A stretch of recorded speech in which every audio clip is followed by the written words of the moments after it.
Então, agora sim, subindo ao nosso palco, o Alexandro. Seja bem-vindo, da Universidade Federal de São Paulo. Cronômetro rodando. Olá, gente. Bom dia. Fui pego de surpresa, né? Antecipou uma vaga aqui. Bom, qual que é a questão que eu quero trazer aqui para vocês? Como a Isabela começou a falar, e todos a gente está ouvindo o dia inteiro aqui, os 2 dias, dados, dados, informação, dados, informação. Eu trabalho numa universidade, a Universidade Federal de São Paulo, e todos os órgãos públicos, inclusive as universidades, têm a necessidade de transparência e publicar informações. Só que essas informações muitas vezes são publicadas de forma bagunçada, não atendendo ao que a gente precisa atingir, que é um público específico. Então eu quero trazer aqui a nossa experiência, que é como combater a fragmentação dessas informações de dados para que a gente possa atingir melhor o público que se destina a cada tipo de informação. Na Unifesp, a gente trabalhou em 4 grandes áreas. A primeira foi a construção de um portal de indicadores. Esse portal de indicadores ele foi construído com softwares livres e ele traz um conjunto de informações vinculadas à graduação, pós-graduação, assistência estudantil, de forma consolidada em gráficos com possibilidade de filtragem, com possibilidade de consulta, de extrair essa informação para quem vai fazer pesquisa, para quem vai usar essas informações e até para os próprios alunos. Eu não tenho aqui exatamente o detalhe, mas, por exemplo, nos dados do restaurante universitário mostra o horário, qual o melhor horário para você comer no RU, que é uma informação muito útil para um discente que não quer pegar fila. Então, naquele dia, com os dados históricos daquele local, qual é o melhor horário para você pegar menos fila? Isso está num painel e é uma informação relevante para este público. Mas tem informações históricas desde 1996, com a criação da Universidade Federal de São Paulo, nesses painéis construídos hoje com Metabase e iniciados com Pentaho a partir de uma estrutura de ETLs e Data Warehouse que nós fomos construindo ao longo desse tempo. Né? O segundo, então aqui tem um visualzinho do portal de indicadores, né? E um link para quem quiser acessar, não vai dar tempo para vocês tirar foto, porque não tem tempo. O segundo elemento que a gente trabalhou também em relação à exposição das informações da instituição foi o portal de transparência. O portal de transparência é um agregador de uma série de informações da instituição que é obrigatório estar por lei. A Lei de Acesso à Informação coloca isso para todos os órgãos federais. Em levantamento feito recentemente, a gente verificou que a maior parte das universidades, vou falar de universidades que é meu público, não cumprem integralmente o que a própria lei exige, né? Então, não tem portais claros, expostos na página inicial, com um conjunto de informações orçamentárias, de pessoal, etc, etc, etc. E a nossa instituição cumpre muito bem esse requisito dessa transparência ativa, né, prevista na Lei de Acesso à Informação. Dados de orçamento, despesa, licitação, convênios, auditoria, servidores, força de trabalho, isso tudo está disponível nesse portal, que tem essa carinha. Esse verde é o padrão da universidade, a gente não pode mudar, eu não acho ele o mais bonito, mas é o que temos para hoje. Né? Então, a gente disponibiliza documentos, planos de desenvolvimento institucional, todas essas informações a partir desse portal, que é um hub de informações. O terceiro elemento que compõe esse ecossistema de dados públicos é o portal de dados abertos. O portal de dados abertos, diferente do portal da transparência, ele tem uma característica específica também prevista em lei federal, no decreto federal, e na estratégia de governo digital. Ele publica dados não necessariamente para interpretação humana direta, não é um PowerPoint, é microdados, eles têm que ser legíveis por máquina, eles têm que ser de dicionário de dados, é para uma análise mais aprofundada. O nosso portal, ele também é feito em software livre, no SECAM, ele disponibiliza hoje, eu acho que 48 conjuntos de dados da instituição, de alunos, de extensão, de força de trabalho, muito detalhado, com dicionário de dados, com tudo isso. E voltando para a questão da legislação, é obrigatório todo órgão federal ter. Em levantamento que eu fiz, estou fazendo uma pesquisa, das 69 universidades federais, só 22 cumprem parcialmente o decreto. Então, o fato de ter uma legislação não garante o cumprimento e a disposição da transparência pública, o que é um problema principalmente para as universidades, né, que têm uma missão institucional muito mais ampla.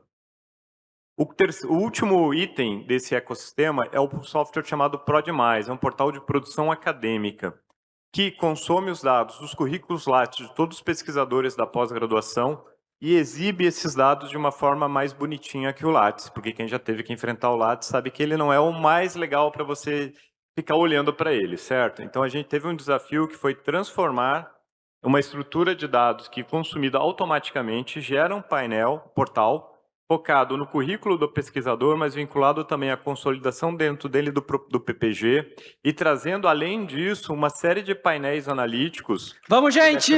Ó, acabou! Agora, a gente vai falar sobre a identidade digital como infraestrutura crítica, a governança de acessos na era da soberania digital. Tá pronto? Quem vem aqui na sequência? Então, show! Aqui vai estar a apresentação.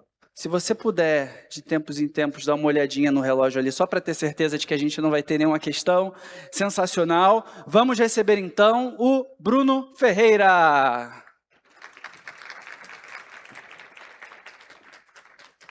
A hora que você começar a falar, o cronômetro dispara.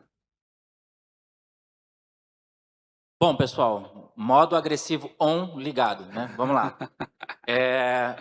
Vim aqui para falar, né, de uma dor de muita gente, que é gestão de acessos a sistemas corporativos. Então, se você se depara com essa situação, né, no desafio da gestão de acessos, onde você tem um acesso fragmentado, invisível e arriscado, esse Lightning Talk é para você.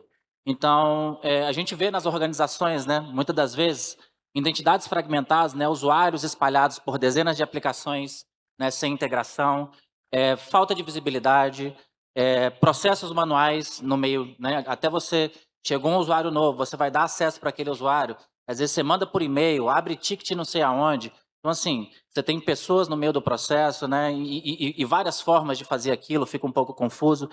Então, você tem riscos de conformidade, né, nesse processo.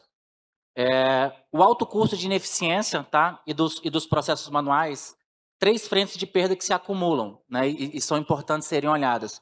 Riscos elevados, gargalo operacional e conformidade em risco, né? Enfim, a gente tem aí LGPD, etc. e tal. Então, quando você tem processos de onboarding pulverizados, você está em risco, né? Para não contemplar algum tipo de conformidade, enfim. Isso entra como risco. Centralização total, né? O fim da fragmentação. Então, a solução que a gente propõe, né, que é o Access Pilot, ele visa mitigar, né, esses problemas e trazer um onboarding facilitado para o teu usuário que vai ter acesso ali a múltiplos sistemas dentro da tua organização, seja acessos internos ou externos à sua organização. Tem uma governança robusta, né, e conformidade garantida. Por quê?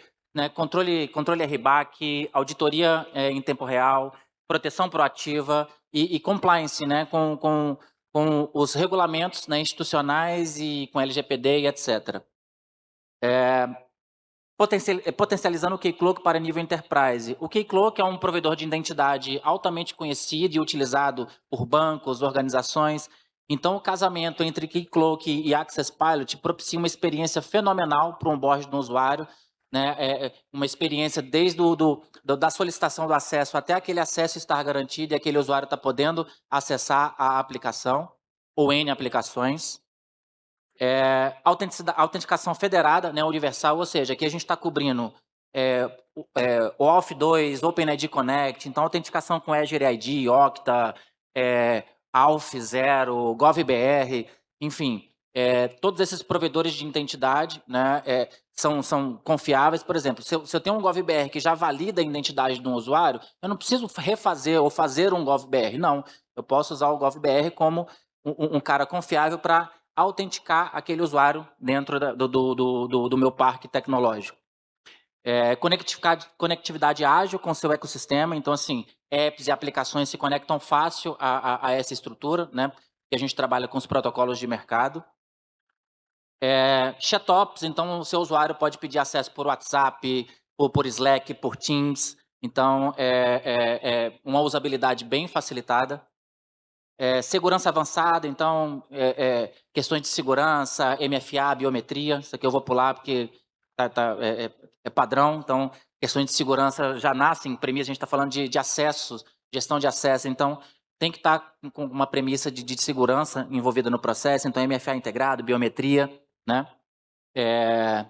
O ciclo de eficiência operacional, então, aqui é interessante que a proposta é você centralizar a gestão, né, dos seus usuários, porém você descentralizar a operação, né? Porque muitas das vezes o gestor do sistema A, ele é um cara que está na ponta. E quem que tem que autorizar o acesso para o sistema A? É aquele gestor que está na ponta, né? Então você centraliza a gestão, você tem a gestão desses usuários e desses perfis centralizadas, porém a operacionalização ela é descentralizada. Você delega para a ponta, para o gestor daquele sistema autorizar os seus usuários.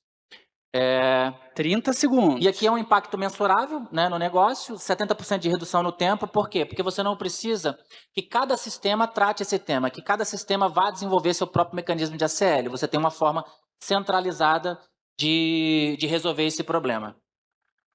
Benefícios estratégicos, maturidade de segurança, escalabilidade, etc. E é isso. Acabou! Ó, vamos receber aqui, deixa eu pegar para falar direitinho. Ela nos explicará novamente, com 5 minutos, sobre o Observatório de Tecnologias Digitais. Vamos receber a Isabela Quadros, do CGE.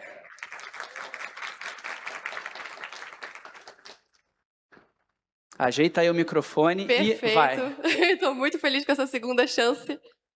Mas, pessoal, enfim, eu sou Isabela Quadros. Eu trabalho no Centro de Gestão e Estudos Estratégicos. Nós somos uma organização social vinculada ao Ministério da Ciência, Tecnologia e Inovação. E, recentemente, há cerca de 1 ano e meio, a gente recebeu, na verdade, a gente inaugurou para o mundo um baita desafio, que era: as tecnologias digitais são um tema muito atual. Com a transformação digital, a gente tem informações sobre tecnologias em muitos lugares, inclusive em todas as redes sociais. Tem se falado muito de inteligência artificial, de cibersegurança, de internet das coisas. E a gente pensou, tá, então como a gente vai concentrar todas essas informações difusas em um único lugar para dar subsídios tanto para o governo, formular políticas públicas, fazer monitoramento de políticas públicas e avaliação, mas também para a sociedade que está interessada nesse tema e quer saber um pouco mais a partir de informações de especialistas e pessoas mais qualificadas. Então, bom, o Observatório de Tecnologias Digitais surgiu dessa necessidade de ter essas informações mais qualificadas, e a gente divide as atividades em uma série de serviços e produtos, mas a gente pensa nesses 3 pilares, né? Da pesquisa, do monitoramento e da inteligência. Como as tecnologias digitais é um termo muito amplo, a gente pensou em analisar essas 12 tecnologias digitais, que são Big Data, Internet das Coisas, cibersegurança, enfim, é uma série de tecnologias, não vou passar por todas, mas a gente se dedica a olhar para todas elas. E no âmbito do observatório também a gente faz uma série de atividades para fomentar a disseminação de informações sobre tecnologias digitais. Dentre elas, a gente faz webinars, a gente faz eventos sobre esses temas, a gente chama especialistas e também pessoas do governo para debaterem um pouco mais sobre os impactos econômicos e sociais das tecnologias digitais. Mas a gente também monitora uma agenda de eventos no tema. A gente monitora também as políticas públicas em tecnologias digitais, tanto no Brasil quanto no mundo. Então, a gente tem uma lista de tecnologias no nosso site, uma lista de políticas públicas vinculadas a essas tecnologias. E a gente também levanta laboratórios de pesquisa no tema.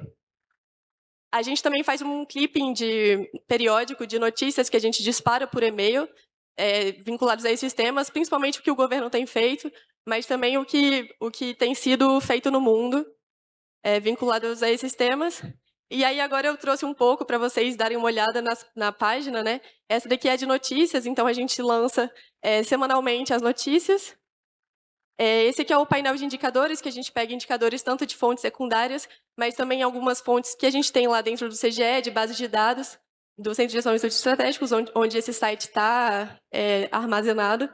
E aí esse aqui é um exemplo de indicador que a gente tem lá. E, desculpa, eu estou meio cega, mesmo usando óculos aqui, não está funcionando muito bem. Mas esse daqui é da produção científica, um indicador que a gente produz lá no CGE, a partir de periódicos indexados ao Web of Science. E a gente consegue ver a produção científica mundial em temas de tecnologias, nesse caso aqui é inteligência artificial. Aqui é o acervo digital, onde a gente tem informações sobre políticas públicas, e ainda nesse ano a gente lançou as informações de políticas públicas estaduais. Então você pode ver do seu estado, ou se você está fazendo alguma pesquisa no tema, ou se você é um formulador de política pública e quer ver o que tem no seu estado, você também pode dar uma olhada. A gente também separa por filtros, então dá para você fazer buscas por temas e pelas próprias tecnologias que você quer acessar. Aqui é uma aba de laboratórios de pesquisa em tecnologias digitais, e aí da mesma forma do outro site, né, que tem essa possibilidade de você fazer a busca temática, aqui você também pode fazer isso e com vínculo também. Se você quer ir atrás de uma universidade específica que tem algum laboratório, você consegue acessar. E, por fim, nós estamos abertos para parcerias.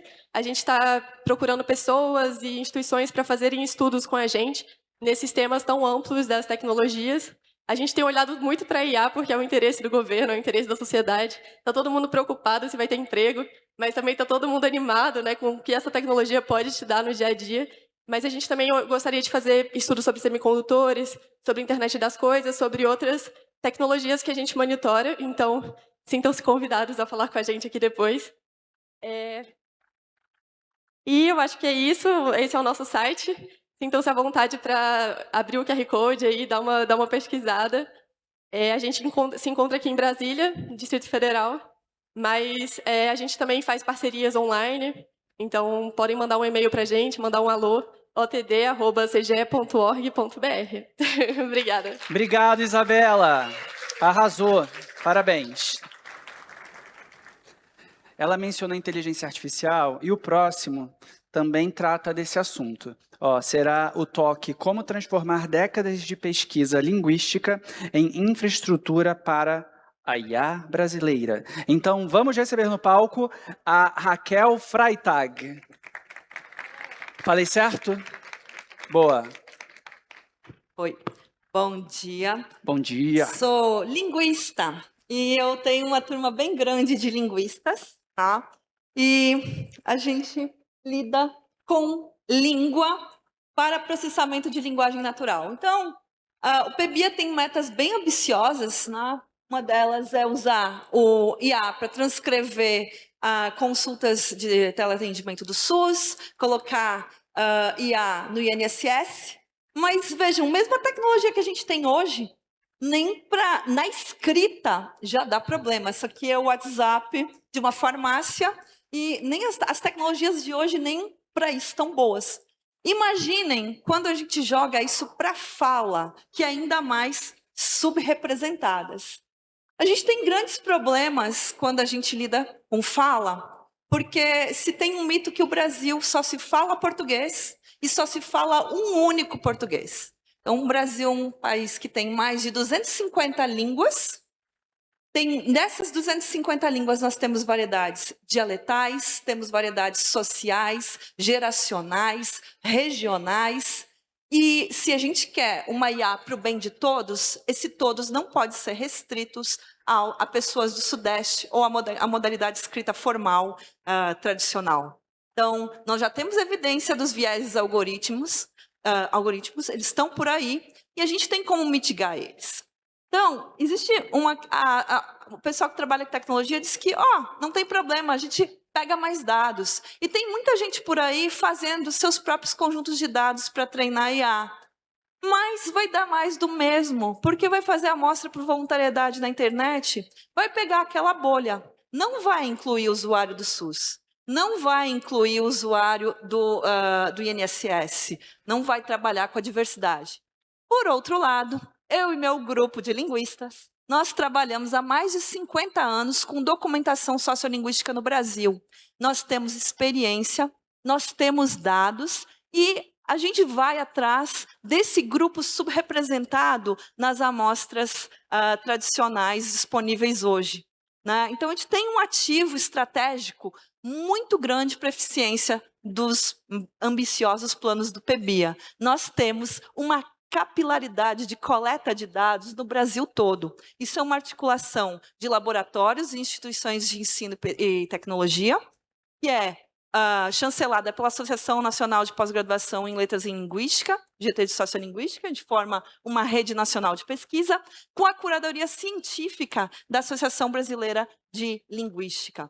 Então, o que a gente tem para oferecer, o que a gente precisa para transformar as nossas mais de 5 décadas em documentação linguística, com curadoria, rigor, atendimento a preceitos éticos, e dentro do que a Lei Geral de Proteção aos Dados pede hoje, nós precisamos de um repositório científico temático, né? E nós encontramos na RNP amparo para poder levar essa discussão adiante. Então, hoje a gente tem todos esses dados dispersos em HDs, em sites provisórios, alguns em pendrive, alguns ainda, eles ficam armazenados de maneira muito precária, como todos aqueles que a gente perdeu no incêndio do Museu Nacional. Dados de línguas indígenas que ainda estavam armazenados em fitas cassetes ou em transcrição à mão, porque não estavam digitalizados, nós perdemos patrimônio. Tá? Então, clima e biodiversidade são ativos estratégicos, língua também é, especialmente se a gente quiser uma IA soberana e que atenda a todos. Então, é isso que a gente precisa. Né? A gente tem uma meta ambiciosa, criar modelos de linguagem em português, com dados nacionais, com diversidade cultural, social e linguística. Me desculpem, se não houver a nossa contribuição, não vamos atingir isso nunca. Nós temos esses dados com curadoria científica e a experiência, e estamos dispostos, tendo onde colocar esses dados. A gente quer mais que eles sejam usados, a gente quer que eles virem tecnologia, a gente quer que eles cumpram essa missão que é uma IA para o bem de todos. Então, eu treinei muito bem minha apresentação com margem de manobra. Fica o QR Code aqui. Eu espero ter sensibilizado quem está trabalhando no PBIA para lembrar que linguistas são cruciais para essa meta. E nós estamos à disposição, tanto das associações científicas. Obrigado, Raquel. Mostrou que a tecnologia, ela não acaba em si mesmo, né? Em si mesma. Vamos seguir aqui? Agora, temos uma apresentação sobre voz como dado sensível, desafios da LGPD de governança de dados em bancos sociolinguísticos. E quem vai falar sobre isso, vai fazer a apresentação dela, é a Lilian Nascimento. Lilian, seja bem-vinda. Bom dia. Podemos aplaudi-la? Lembra de ficar de olho também no reloginho aqui, tá? De tempos em tempos. Fica à vontade, Lilian. Bom dia. Eu me chamo Lilian. Eu sou advogada e também faço parte desse grupo de linguistas que a Raquel anteriormente citou. E, bem, para iniciar mesmo minha fala, eu gostaria até de questioná-lo se, em algum dado momento, vocês já não tiveram algum familiar vítima de um golpe, de alguém se passando por um telefonema, por algum familiar, ou se, porventura, não tomaram conhecimento de alguém que foi vítima desse tipo de golpe. Que é basicamente quando o golpista, ele clona a voz de um familiar ou um parente próximo e liga pedindo dinheiro com uma situação emergencial. Bem, se eu falar para vocês que tanto o golpista como, inclusive, algumas instituições bancárias estão buscando esse mesmo objetivo, digamos, que é basicamente buscar uma IA humanizada que consiga dialogar, inclusive clonar de uma forma muito mais fidedigna uma voz para aplicar golpe, como uma IA que consiga fazer um atendimento, como a própria, recentemente, o Itaú lançou a IAI, uma IA que promete, inclusive, fazer transferências por Pix. Então, as instituições bancárias e outras instituições estão buscando uma IA que realmente consiga fazer um atendimento muito mais fidedigno, né? E, bem, o que poucos falam é que uma IA humanizada que consiga dialogar é muito difícil. Tanto é que eu não sei se vocês já também passaram por isso, mas precisando de algum atendimento e que o robô do outro lado não entendeu a fala de vocês, precisaram repetir mais de uma vez para que possam ser compreendidos. Inclusive, muitas pessoas têm repulsa desses atendimentos virtuais robotizados e preferem, inclusive, atendimentos humanizados. E, bem, é justamente porque é muito difícil ter uma IA que consiga compreender, como a Raquel falou anteriormente, o nosso português, né? Temos um país muito grande, com diversas variedades, e essas IAs, elas geralmente, majoritariamente, na verdade, elas são treinadas com dados dados em português, como posso dizer, manual, um português de manual, um português abrangente, e também, majoritariamente, são treinados em inglês, que são os grandes modelos de linguagem. É assim que as IAs geralmente são treinadas, e por isso elas não conseguem abarcar essa linguagem múltipla que temos no Brasil. E, bem, a voz ela assume um desafio jurídico hoje, né, que é um dado biométrico, ela é tão identificável quanto uma biometria, né?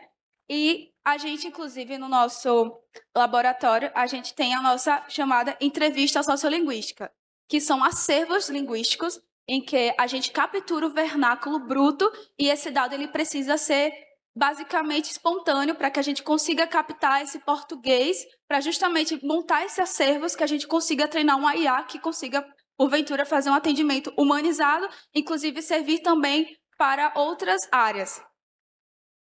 Vou correr. E, bem, pensando nisso, tendo em vista que precisamos desse áudio bruto e a LGPD já entende a voz como dado biométrico sensível, a gente já possui uma matriz de governança que mapeia por risco cada elemento do acervo, né, tendo em vista que o áudio precisa ser bruto, fidedigno. Ele também permite uma edição localizada, que a gente trata dos dados sensíveis, para poder justamente continuar com a nossa ciência, e também o acesso por finalidade. Só algumas pessoas, para finalidades específicas, têm acesso a esse áudio bruto. Logo, a gente consegue fazer essa pesquisa sem, porventura, expor ninguém e gerar algum tipo de problema jurídico. Então, precisamos desses acervos sociolinguísticos para treinar IAs que consigam dialogar de forma humana e efetiva, como os próprios bancos, instituições bancárias, e também, inclusive, para outros tipos de atendimento. E também a gente tem esses acervos e, apesar de termos esse risco atual com a LGPD, a gente já tem a nossa matriz de governança para justamente pretender abarcar isso. E pronto, vou encerrar aqui minha fala. Eu agradeço. Ainda tem tempo. Esses aqui são os links para maiores informações e é isso. Obrigada. Tá bom, obrigado. Essa foi a Lilian Nascimento.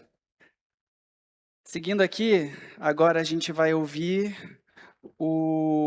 a seguinte apresentação. De volta para o futuro, do TCP/IP aos agentes de IA, todos os meus eu juntos. O título é longo, é o Marcelo Frutig Filho. Vamos aplaudi-lo, por favor. Marcelo, seja bem-vindo. Se quiser ajustar o microfone aí. E vamos que vamos. Certo. Bom, boa tarde a todos, obrigado pela presença. Meu nome é Marcelo Frutig, eu trabalho na RNP. Então, a história que eu vou contar um pouco aqui hoje começa mais próximo, em maio passado, quando eu estava construindo um agente de IA e eu queria que ele respondesse a pergunta sobre a RNP. Né? Então, e aí o que teve de diferente nessa construção é que eu comecei a investigar um pouco o passado, né? Enfim, ficou uma situação meio estranha, né? O que estava sendo colocado ali para mim, senti uma certa estranheza em estar fazendo perguntas, né, para uma agente. E aí eu resolvi, na verdade, colocar uma pergunta que eu já sabia a resposta, obviamente, né? Quem foram os construtores da internet no Brasil? Eu queria realmente fazer uma viagem para o passado, né?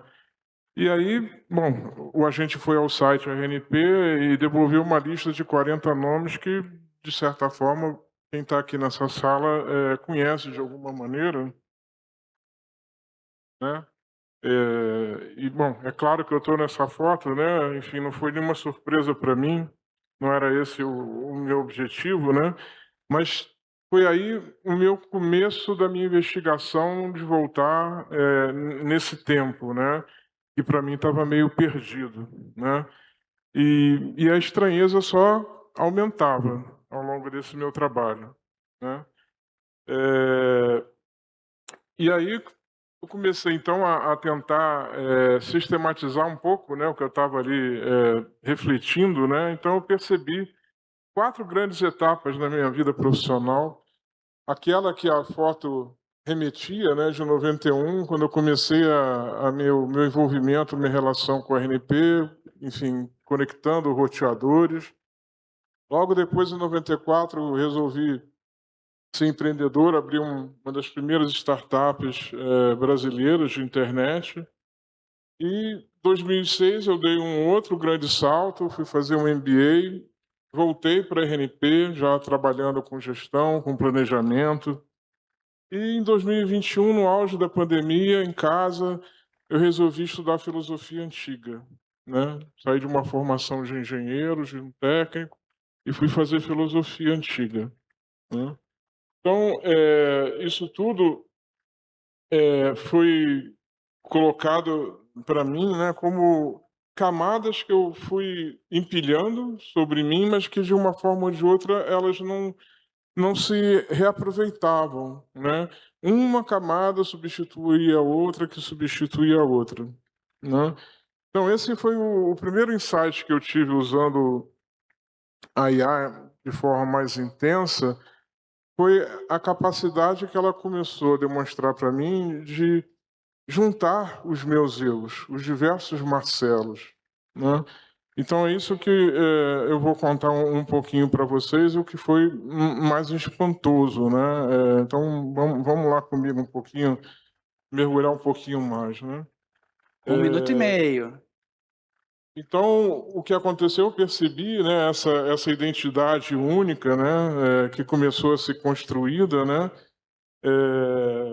e a partir daí, enfim, eu tenho 64 anos, dizem que não parece, mas, enfim, guardem esse número para daqui a pouco, né, o que queria chamar a atenção que nesse momento da minha carreira, com o IA, eu consegui retomar atividades que eu fazia, como construir software no passado, e juntar isso com uma experiência do meu dia a dia mesmo, né? Com trabalho de planejamento, de gestão e a IA, então virou uma equipe, né? Ao meu lado, no meu dia a dia, né? E aí, voltando um pouquinho para acho que o que interessa aqui para esse fórum, né? É entender que parte, né, desses dados e tudo que eu tenho usado está local, né? É claro que eu uso modelos de fora que são substituídos, mas o que eu queria registrar aqui para terminar é a minha preocupação com pensar, né, com a soberania cognitiva, né? Então essa é a mensagem final que eu deixo aqui para vocês, que é manter. Acabou!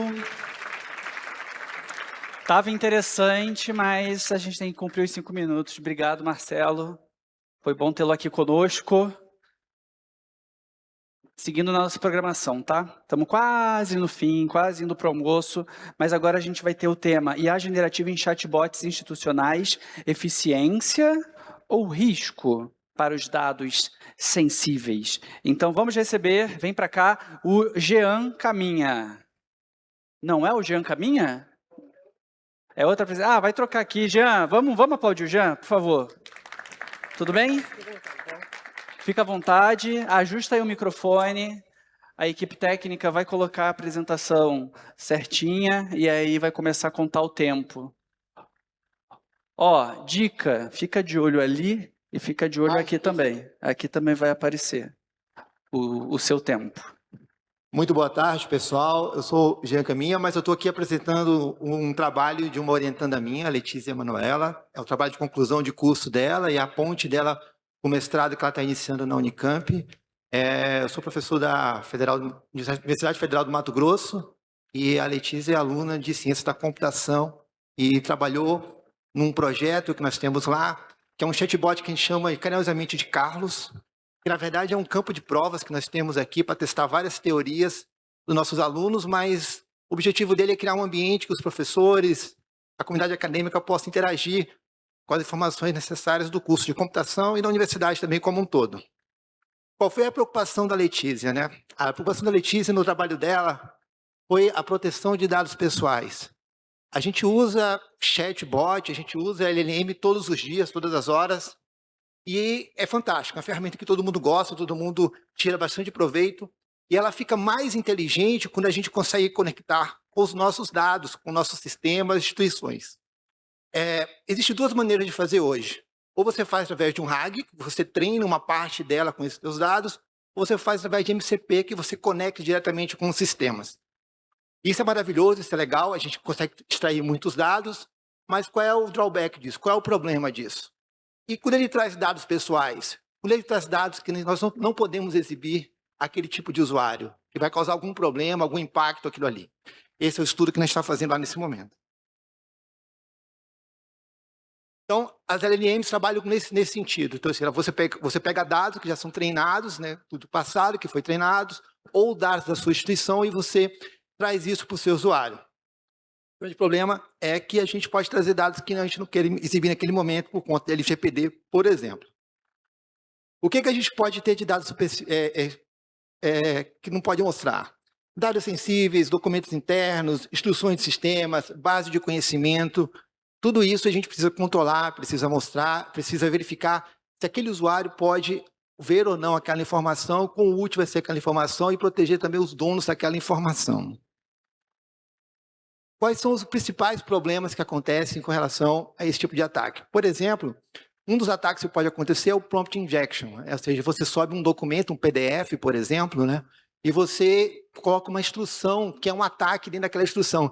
Teve até um caso agora, alguns meses atrás, de um professor que ele passou uma tarefa para uns alunos, não sei se vocês lembram disso, que ele pediu para os alunos fazerem um texto, e ele colocou uma instrução escondida, que ele fez esse tipo de ataque, dizendo para os alunos assim, olha, responda utilizando a palavra Madagascar, em um contexto completamente aleatório. Então, mais de 2 textos da turma, só jogou no ChatGPT, gerou o texto e colocou o trabalho, ele reprovou a galera de maneira geral. Esse é um tipo desse ataque, né? Tem revelações de dados, data leakage, o jailbreak indireto, ou seja, eu vou usar o meu próprio sistema para mandar uma informação para a inteligência artificial revelar na hora que alguém perguntar. Então, são ataques extremamente sofisticados que estão acontecendo em todos os sistemas que a gente consegue buscar dados e verificar as informações.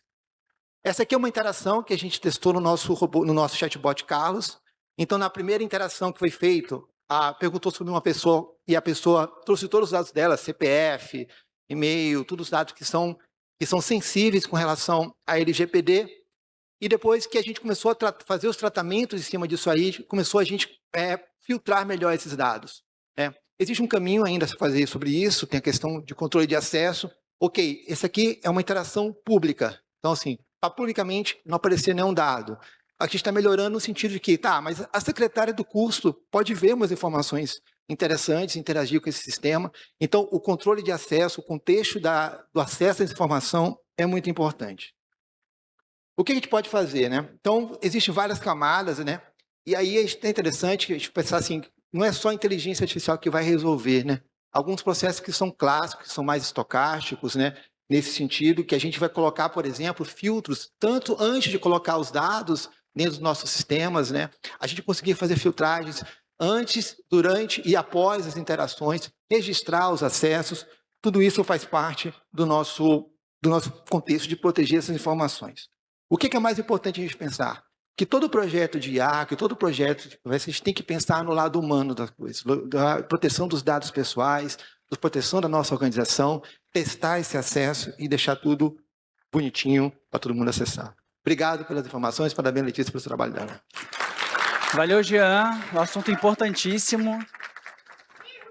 A LGPD não está aí para brincadeira, né? Então, bom ver que está sendo desenvolvida essa tecnologia no chatbot.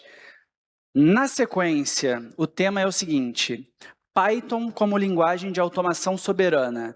Como construímos um RPA SaaS sem depender de ninguém? E quem vai contar essa história para a gente, vamos receber aqui no palco o Rogério Martinelli. Tudo bom? 5 minutos. Tá contigo a palavra. Bom dia a todos. Prazer, meu nome é Rogério, sou responsável pela The Click Automation. Eu vim trazer um tema um pouco, vamos falar, polêmico, né, em relação ao tema do fórum, que é a parte de soberania digital. E falar um pouquinho que todo mundo fala de IA, todo mundo fala dos dados, todo mundo fala de interoperabilidade e tudo, mas quem executa efetivamente o que a gente precisa dos nossos softwares são as automações. Quando a gente fala de automação, a gente fala muito de programas computacionais onde você substitui o trabalho humano ali determinístico. Então, você lê um dado de uma fonte e ele vai processar ali os dados de uma maneira onde você vai digitando, vai chamando os serviços, enfim. Hoje isso tudo é feito com algumas, a gente chama de stacks tecnológicas para o pessoal enterprise.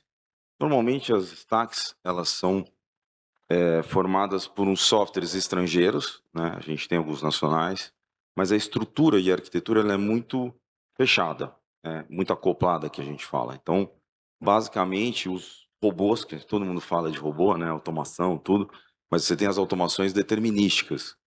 Isso, a IA ainda vai evoluir para substituir isso, mas está ainda muito imaturo. Então, a gente vai precisar, o que a gente chama de last mile das IAs, que são os RPAs. Então, a estrutura de um RPA tradicional, ela depende de um orquestrador que está fora aqui do Brasil, né, normalmente, e ele manda os comandos para os robôs serem acionados e determinados. Os robôs estão normalmente nas máquinas dos nossos clientes e os dados vão trafegando, né, para fora do Brasil, enfim, que não é muito legal, né? O que a gente fez, né? A gente fez uma seguinte pergunta, né? Por que eu tenho que ter orquestração fora? Eu vou trazer isso para dentro. Então, a gente trouxe uma solução onde eu consigo, num agente, eu fazer a orquestração, trazer o robô para dentro da instituição, o dado não sai, fica tudo em casa e a gente tem a nossa soberania. E trazer tudo isso sendo desenvolvido em Python, que é uma linguagem hoje que não tem licenças, que muita gente que conhece tem o treinamento, vai curioso, vai trabalhar com dados, e o Python tem essa característica de ter muitos desenvolvedores aí no mundo inteiro. Tá? Então, resumindo, código Python aberto, a execução fica na infraestrutura do cliente, os dados permanecem na estrutura e a gente tem uma continuidade. A nossa ideia aqui era propor que você consegue trazer tudo para casa, processar aqui e nada ficar exposto. Isso quando eu falo de automações. Tá? Aí isso não é conceito, isso já está acontecendo, né? Isso já tem 2 anos e a gente está aí evoluindo para, inclusive, monitorar as IAs. Quer dizer, hoje vocês constroem muitos agentes, muita coisa rodando aí e nada é monitorado, né? Quer dizer, o que ela está fazendo? Né? Qual é o controle de logs? Qual é a governança que você tem isso? A gente já faz isso no RPA. Nas automações elas são determinísticas, mas eu preciso aqui ter o controle delas. Muitas vezes dá problema, ela vai parar e eu preciso dar uma continuidade. Com as IAs, ela vai dar uma resposta de qualquer jeito, mas a gente precisa saber o que elas estão fazendo. Tá? Voltando aqui ao tema das automações, a gente fala aqui que soberania digital também é ter capacidade de executar. Tá? Agradeço aqui a apresentação, consegui fazer. Mandou bem, hein? Consegui fazer pouco. Em 4 minutos e meio, administrou o tempo, já pode ir para os debates. Tá sabendo legal. Obrigado, Rogério. Para quem não sabia o que é RPA, agora já está ciente. Sensacional. Seguimos com o tema IA na gestão pública, empoderando servidores no desenvolvimento de soluções tecnológicas. Quem vai falar com a gente sobre isso, vamos receber aqui o André Martini. Oi, André. Boa tarde já, né? 12:30, tudo bem? Tudo bem. Oi. Fique aí à vontade, 5 minutos. Administra seu tempo, hein? Bom, boa tarde a todos e a todas. Existe uma fila invisível de boas ideias esperando para acontecer. Tá? Essa aqui é uma afirmativa, uma provocação. Quantos de nós, quantos de vocês fizeram um curso, um mestrado, uma especialização tiveram uma boa ideia, aí falando especificamente de ideias que ser o desenvolvimento de sistemas e que não foi para frente. Não foi para frente porque talvez não tivessem pessoas na organização que pudessem ajudar, pudessem desenvolver essa ferramenta, ou principalmente que não havia financiamento, ou que não havia, enfim, a capacidade interna da organização, seja de pessoal ou de orçamento, para desenvolver o sistema que iria aplicar aquela boa ideia. Tá? Então, eu vou trazer a solução para vocês de um problema que eu tive, que é com o Mago. O Mago é uma ferramenta que eu desenvolvi, é uma solução tecnológica que eu desenvolvi em 2019 e entreguei para o Instituto Federal do Espírito Santo em 2020. Mago vem de monitoramento de ações de governança. Então, é uma ferramenta que ela tem uma ideia muito simples, ela pega um levantamento do Tribunal de Contas da União e transpõe para, na época, era uma planilha. Então, a gente transportou esse levantamento para uma planilha e conseguiu monitorar ações de governança. Na época, desde 2019, 2020, 2021, ele trouxe excelentes resultados. A gente estava com um nível de indicador entre 29% e 30% e alcançamos mais de 60% de nível de governança, conforme as métricas do TCU, utilizando o Mago. Então, ferramenta excelente, muito boa, só que nós alcançamos um teto. Outras organizações gostariam de adotar o Mago, a gente tinha uma planilha que cumpria um bom papel internamente, mas não era, talvez, a melhor estrutura, a melhor solução para fazer um compartilhamento tecnológico. Inclusive, ela já estava registrada no INPI como um material intelectual. Como fazer isso? E aí, desde 2023, eu tenho, como muitos de vocês, estudado a IA generativa, lançou o ChatGPT e outras ferramentas, e desde aquela época eu tenho visto a IA generativa como uma ferramenta transformadora. Em 2025, comecei a fazer desenvolvimento de soluções tecnológicas. Eu peguei o meu filho, o Mago, e transformei ele em um sistema. Então, o Mago, ele era uma planilha, consegui convertê-lo em um sistema com perfis de acesso, links publicados, transparência, conformidade, cuidado com dados sensíveis, LGPD, entre outros elementos, usando a inteligência artificial como meu assistente, como meu copiloto, né? É o chamado Vibe Coding. Então, comecei a trabalhar com Vibe Coding em 2025 e desenvolvi o Mago, e ele trouxe já, de fato, essa roupagem nova de sistema. O Mago, inclusive, hoje, ele está sendo negociado com o Conselho de Institutos Federais para ser aplicado em todos os institutos federais do país, como uma ferramenta de governança. O TCU já fez uma validação preliminar da ferramenta, eles gostaram, e ela está em constante desenvolvimento. Aqui tem a carinha do Mago, né? Uma das telas dele, tem várias telas, tem IA generativa dentro dele para ajudar o usuário a conhecer e a melhorar o nível de governança dentro da sua organização. E aqui é o quadro de melhorias, né, dos percentuais que o Mago trouxe.